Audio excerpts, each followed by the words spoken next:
Hello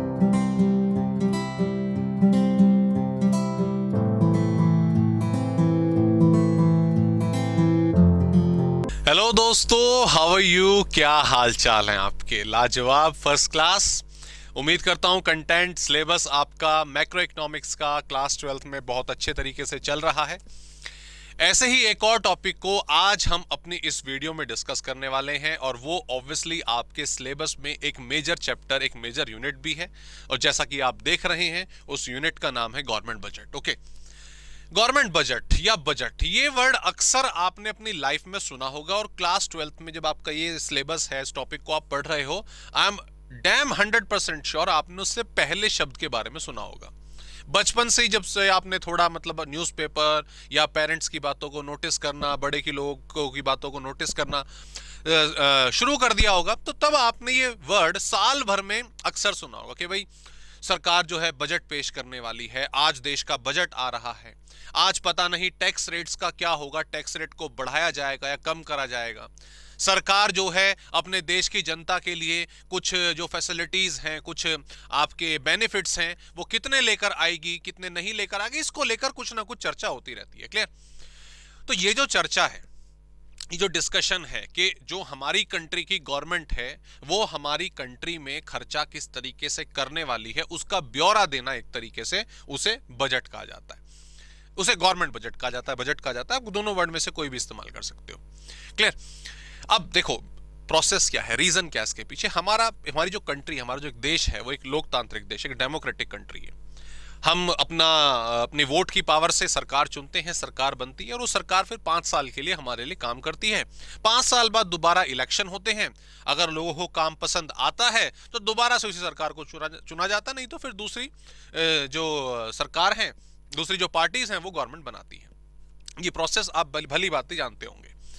अब क्योंकि एक डेमोक्रेटिक कंट्री है, सब कुछ पब्लिक के सामने होना चाहिए, तो ठीक उसी तरीके से जो भी गवर्नमेंट आपकी पावर में रहती है, ये उसकी रिस्पॉन्सिबिलिटी है, एक तरह से कर्तव्य उसका होता है कि आने वाले 1 साल में हम अपनी कंट्री में क्या क्या खर्चा करने वाले हैं, उस खर्चे को हम कहां से पूरा करेंगे, उसके बारे में लोगों को इन्फॉर्म करना, बताना, योजनाओं के बारे में, रूल्स एंड रेगुलेशन के बारे में।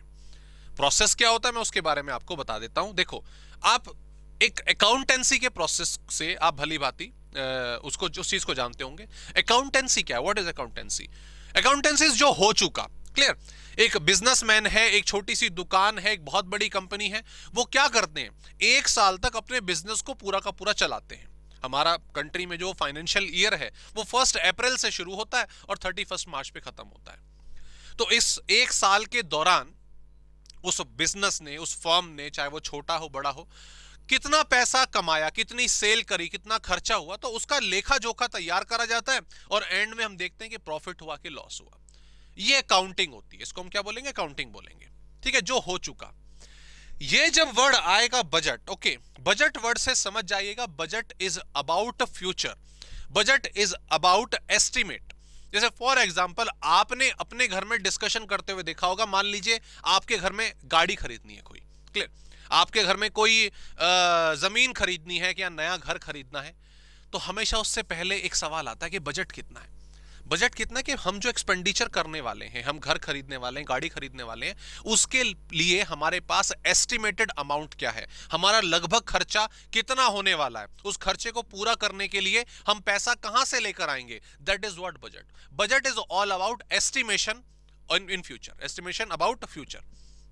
क्लियर? ठीक उसी तरीके से जो गवर्नमेंट है हमारी, ये चेहरा आप देख रहे हैं, जाना पहचाना, ये अभी हमारी करंट फाइनेंस मिनिस्टर हैं श्रीमती निर्मला सीतारमण जी। क्लियर? तो ये बेसिकली जो कंट्री का बजट है वो हमारे फाइनेंस मिनिस्टर जो हैं वो लोकसभा में पेश करते हैं। उसके ऊपर फिर चर्चा होती है, डिस्कशन होती है, पॉइंट्स को ऐड लेस करा जाता है, और फिर वो बजट तैयार आपका पास हो जाता है, बजट आपका पास हो जाता है। फाइनेंस मिनिस्टर पेश करते हैं, लेकिन इसमें याद रखिएगा जो हमारी फाइनेंस मिनिस्ट्री है उसमें जो हमारे आईएएस ऑफिसर्स हैं, रेवेन्यू ऑफिसर्स हैं, वो बेसिकली बड़े अच्छे लेवल पे काम करते हैं, सरकार को मदद करते हैं इसको तैयार करने में। सरकार का भी इसमें जो पॉइंट ऑफ व्यू है वो देखा जाता है, और तब जाके बजट तैयार होता है। तो गवर्नमेंट क्या करती है, क्या प्रोसेस होता है, अगर मैं आपको सिंपली बताऊं, मान लीजिए अगर एक फाइनेंशियल ईयर 1 अप्रैल से शुरू हो रहा है और वो 31 मार्च तक जाएगा, क्लियर, तो मैं करंट ईयर की बात कर लेता हूं। जैसे मान लीजिए 1 अप्रैल 2022 से शुरू होगा हमारा ईयर और 2023 तक ये जाएगा 31 मार्च तक। तो सरकार क्या करती है, हर साल ऐसे ही होता है, इस ईयर के शुरू होने से 1-2 महीने पहले लगभग फरवरी 2022 में लोकसभा का ये सत्र होता है, लोकसभा का सदन जो है डिस्कशन के लिए खुलता है, बजट को पेश करा जाता है और बजट को फिर कुछ समय के बाद पास करवा लिया जाता है लोकसभा राज्यसभा से, क्लियर। तो गवर्नमेंट जो है वो पहले ही बता देती है, गवर्नमेंट पहले बता देती है फरवरी में कि भाई इस साल के दौरान जो है हम ये ब्ला खर्चे करने वाले हैं, ये स्कीम्स हमारी रहेंगी। ओके, दैट्स द प्रोसेस जो पहले लोकसभा में होता है। लोकसभा का फोटो है, लोकसभा का फोटो कैसे पता चला, यहाँ पे अनुराग ठाकुर जी बैठे हैं, हमारे एक और मिनिस्टर हैं। सो ये खैर मैंने नेट से लिया है। लोकसभा के बाद ये राज्यसभा में जाता है, फिर प्रेसिडेंट उस पर साइन कर देते हैं, ये बजट बन गया। इस बजट में गवर्नमेंट क्या बताती है, अगर आप यहां पे देख पा रहे हैं, हालांकि मैं अभी इसको थोड़ा और इलेबोरेट करूंगा। गवर्नमेंट बताती है अपनी रिसीट्स के बारे में, किसके बारे में, रिसीट्स के बारे में, कि हम पैसा कहां कहां से बनाने वाले हैं, हमारे पास पैसा कहां कहां से आएगा, ठीक है, क्लियर। तो उसमें रेवेन्यू कैपिटल होता है, अभी डिस्कशन करते हैं। और सरकार बताती है कि हम खर्चा कहां पर करने वाले हैं। मैं शॉर्ट में अगर आपको बताऊं, रेवेन्यू, रिसीट्स, गवर्नमेंट को पैसा कहां से आएगा, टैक्स सोर्सेस से। किससे, टैक्स से। एक बड़ी अर्निंग गवर्नमेंट की टैक्स के थ्रू होती है। तो टैक्स, भाई हम इतना पैसा टैक्स कलेक्ट करेंगे, उस टैक्स का हम क्या करेंगे, उसे हम खर्च करेंगे कंट्री के अलग अलग एक्सपेंडिचर्स में, कुछ रेवेन्यू नेचर के, कुछ कैपिटल नेचर के। भाई सड़क बनेगी, हाईवेज बनेंगे, डैम्स बनेंगे, सब्सिडी दी जाएगी गरीबों को, जो टैक्स बेनिफिट्स हैं गरीबों को वो दिए जाएंगे। ये तमाम एक्सपेंडिचर के सोर्स होते हैं, ठीक है। तो इस तरीके से, हालांकि बजट ऐसे नहीं होता, उसकी एक स्टेटमेंट होती है प्रॉपरली, बहुत लंबी चौड़ी स्टेटमेंट होती है, बट इस तरह से मैंने सिमराइज में मैं आपको बताया कि जो पार्ट्स हैं बजट के वो किन किन पॉइंट्स में डिस्क्राइब होते हैं, क्लियर। तो that is the government budget, that is the definition of government budget. अगर हम बात करें गवर्नमेंट बजट क्या है, गवर्नमेंट बजट एक कंट्री के आने वाले एक साल उसको बोला जाता है फिस्कल ईयर। हम उसको क्या बोलना पसंद करते हैं, उसको हम फिस्कल ईयर बोलना पसंद करते हैं, क्लियर। बजट वाला साल में क्या क्या खर्चा होने वाला है, क्या उसमें हम एस्टिमेटेड एक्सपेंडिचर करने वाले हैं, उसके बारे में गवर्नमेंट बताती है, क्लियर। इसके अलावा अब इससे आगे अगर हम बात करें, सर ये तो चलिए हमने समझ लिया कि बजट, ठीक है, आने वाला खर्चा हमारा, लेकिन उस बजट में कौन कौन सी खास बातें होती हैं, जरा उनको भी हम डिस्कस करते हैं। कंपोनेंट्स, बजट तैयार किससे होता है। अगर मैं आपकी बात करूं, जैसे मान लीजिए हर महीने आपको कुछ ना कुछ पॉकेट मनी मिलती है, तो पॉकेट मनी क्या है, वो आपका रेवेन्यू है, वो एक आपकी अर्निंग है। तो मान लीजिए आज महीने की 25-26 तारीख है, जेब खाली है, लेकिन आपको पता है 1 तारीख 2 तारीख को पापा से मम्मी से कुछ पॉकेट मनी महीने की मिल जाएगी, 100 रुपए, 500 रुपए, 1000 रुपए, वट कुछ भी अमाउंट जो होगा। अब ठीक है, तो मतलब फ्यूचर में अगले महीने में 1 तारीख को मेरे पास पैसे आ जाएंगे, वो मेरा रेवेन्यू है, वो मेरी रिसीट्स है। फिर उसे मैं ब्ला ब्ला चीजों पर खर्च करूंगा, ठीक है। मेरे दोस्त का बर्थडे आ रहा है, मैं उसे गिफ्ट दे दूंगा इतने का, मुझे एक बुक खरीदनी है, मैं वो बुक खरीद लूंगा, ठीक है। मुझे अपने लिए कुछ अगले महीने के लिए, उससे अगले महीने मेरा बर्थडे आ रहा है, उसके लिए मुझे पैसे सेव करने हैं, तो वो भी थोड़ा सेव कर लूंगा। तो you do some planning for the future, right. ये जो प्लानिंग है, इसका प्लानिंग के 2 इंपॉर्टेंट पार्ट रहे। एक रहा आपका रिसीट्स, एक क्या रहा, रिसीट्स, कि पैसा कहां कहां से आएगा। आप हिसाब किताब लगाते हो, मैंने तो पॉकेट मनी का एग्जांपल दिया, अरे अगले महीने बुआ आ रही हैं, उनसे भी ले लूंगा मैं थोड़े से, है ना। तो अलग अलग तरीके, अरे मेरे पास एक अपना वो कुछ आईपॉड वगैरह या कुछ एसेट पड़ी है, वो बेकार है, उसको बेच देंगे, छोड़ो उसको, उससे थोड़े पैसे आ जाएंगे, मैं यूज तो करता नहीं, उसको मैं बेच दूंगा। कोई पुराना मोबाइल पड़ा, उसको बेच दूंगा। अलग अलग तरीके, that is all about receipt. उसे मैं खर्च कहां कहां पर करूंगा, उसे बोला जाता है एक्सपेंडिचर, राइट। ठीक उसी तरह से गवर्नमेंट बजट के भी, जैसे आपके बजट के 2 पार्ट है, गवर्नमेंट बजट के भी मेजर ये 2 ही पार्ट होते हैं। गवर्नमेंट को पैसा कहां कहां से मिलेगा, रिसीट या बजट रिसीट, और गवर्नमेंट पैसा कहां कहां पे खर्च करने वाली है, एक्सपेंडिचर या बजट एक्सपेंडिचर। फर्दर क्लासिफिकेशन के लिए रिसीट्स को 2 पार्ट में डिवाइड करा जाता है। एक होती है रेवेन्यू रिसीट्स, और एक होती है capital receipts. Revenue receipts, capital receipt, and the similar word for the expenditure, revenue expenditure और आपका कैपिटल एक्सपेंडिचर, सेम वर्ड, दोनों में कोई यहां पे कोई डिफरेंस नहीं है। Revenue receipt, capital receipt, revenue expenditure, capital expenditure, दोनों को समझते हैं डिटेल में। इन डेप्थ तो हमारी जो मेन क्लासेस है, मेजर क्लासेस है, उसमें हम कंटेंट को कवर करते हैं, लेकिन मैं आपको यहां पर ओवरव्यू दे रहा हूं सारे के सारे पॉइंट्स का। व्हाट इज ऑल अबाउट, इसे क्या कहा जाएगा, रेवेन्यू रिसीट्स और कैपिटल रिसीट। देखो रिसीट, पैसा आया, पैसा आया, वो पैसा गवर्नमेंट के लिए, वो पैसा जो बेसिकली गवर्नमेंट की ना तो किसी एसेट पर कोई असर डालेगा और ना ही लायबिलिटी पर कोई असर डालेगा, उसे कहा जाता है रेवेन्यू रिसीट्स। मैं एग्जांपल देता हूं, मान लीजिए गवर्नमेंट को कोई डोनेशन मिलती है या गवर्नमेंट को टैक्स मिलता है, क्लियर, या गवर्नमेंट को अपने जो कोई रूल्स एंड रेगुलेशन तोड़ता है तो हम पेनल्टी फीस वगैरह भरते हैं ना, तो पेनल्टी वगैरह से कुछ अर्निंग होती है।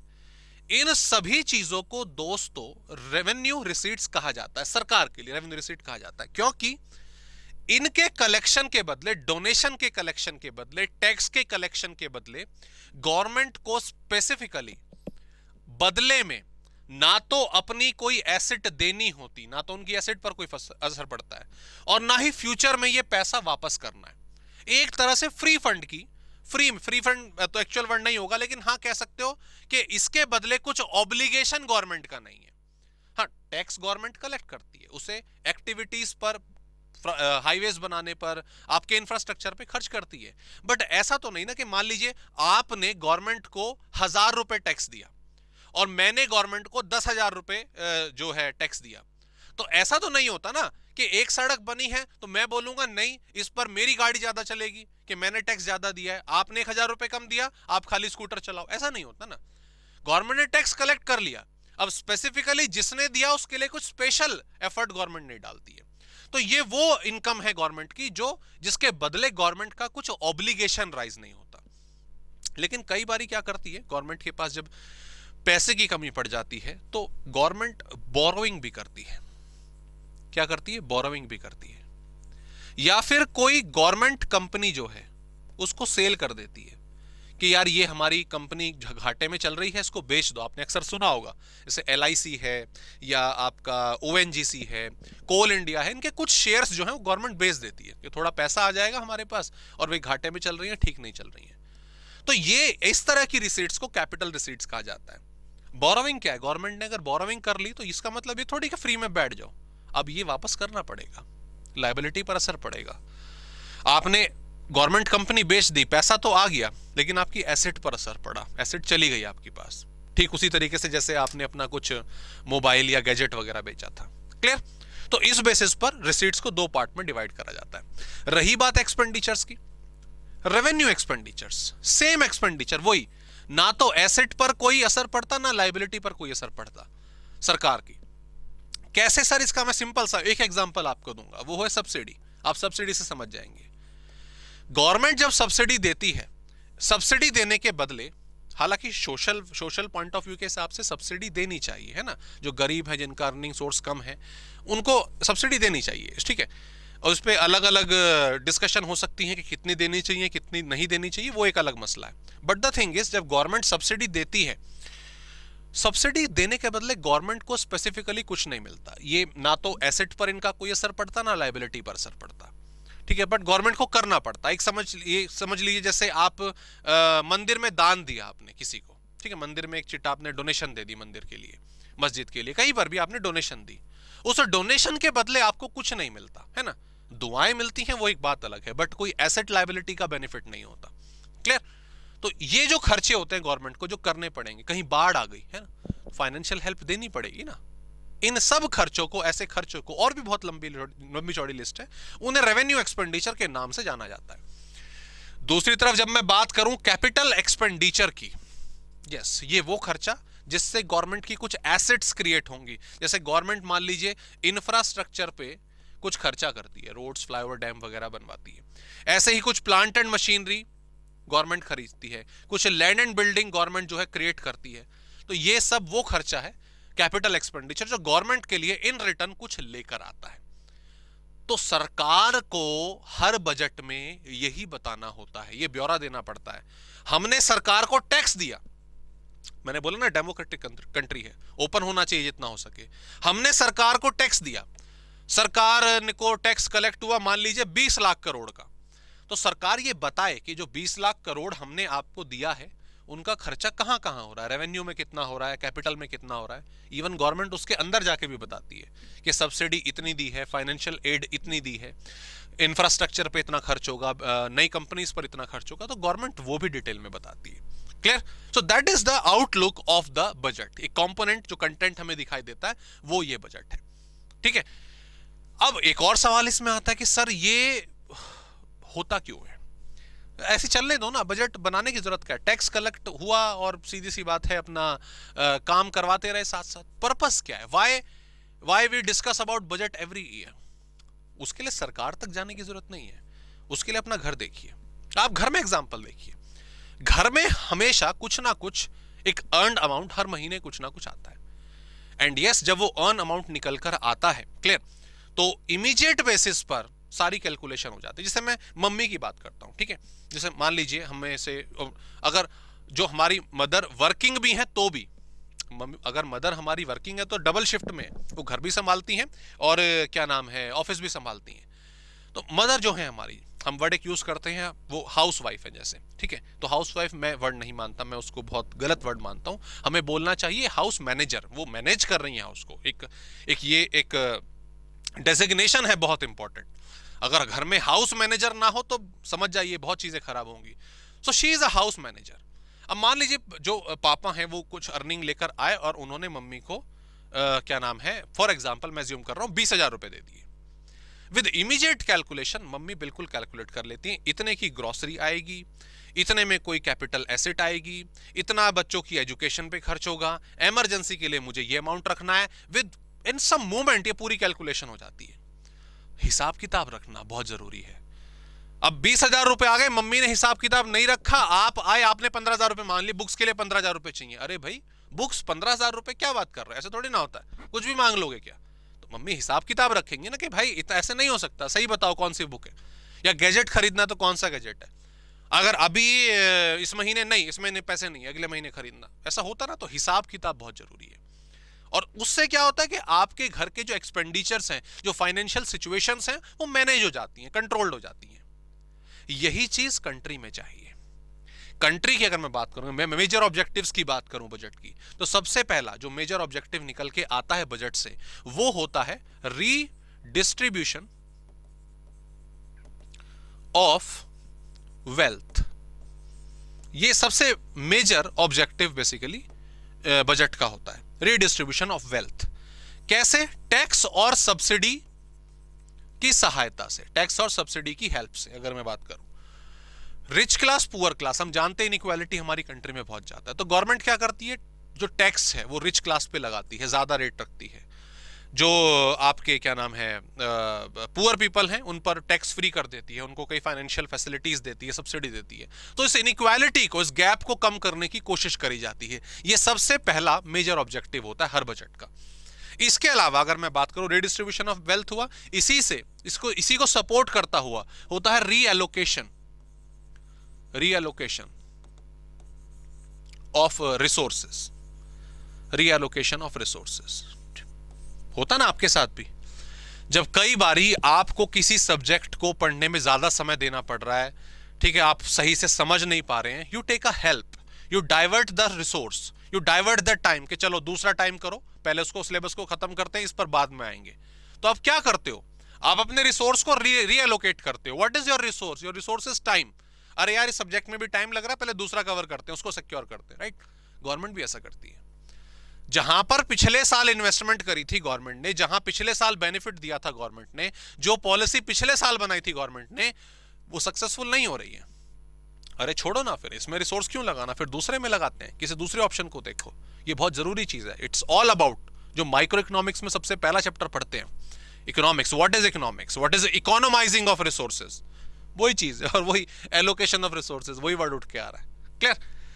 ऐसे ही इसके अलावा मैनेजिंग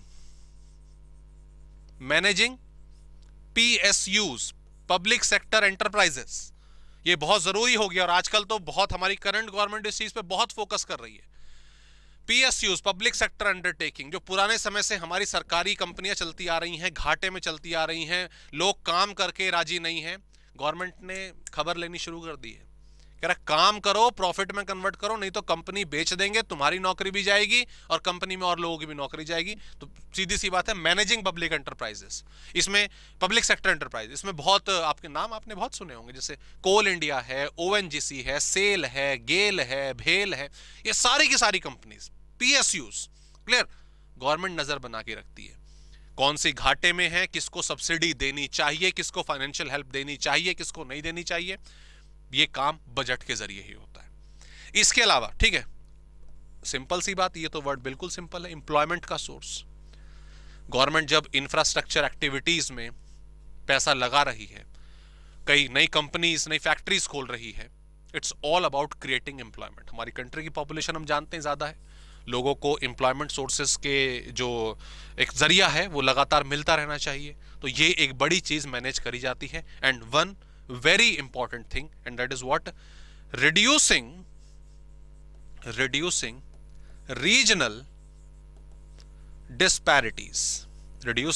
regional disparities। हमारे, अगर हम आज से 20 साल पहले की बात करें तो इलेक्ट्रिसिटी अच्छी ना होने की वजह से, रोड्स अच्छी ना होने की वजह से सेलेक्टेड एरिया में ही डेवलपमेंट होता था, सेलेक्टेड सिटीज में ही डेवलपमेंट होता था, क्योंकि वहीं सारे लोग आके अपनी जॉब वगैरह ढूंढते थे।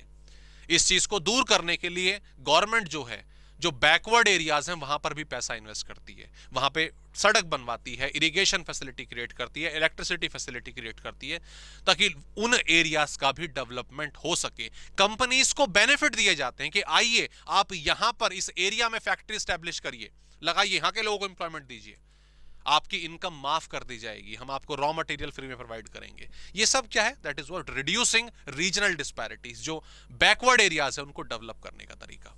Okay, so that's some criteria about, जो हमने डिस्कस करा अपने बजट के बारे में in detail, in depth. Obviously हम अपने जो क्लास लेक्चर्स हैं उसमें इन चीजों को डिस्कस करते हैं। बाकी इस कंटेंट में अगर आपका कोई भी क्वेरी, कोई भी डाउट अगर एग्जिस्ट होता है तो कमेंट बॉक्स में डालिए, हम उसको आंसर करेंगे। बाकी मिलते हैं आपसे नेक्स्ट वीडियो में। Please take care.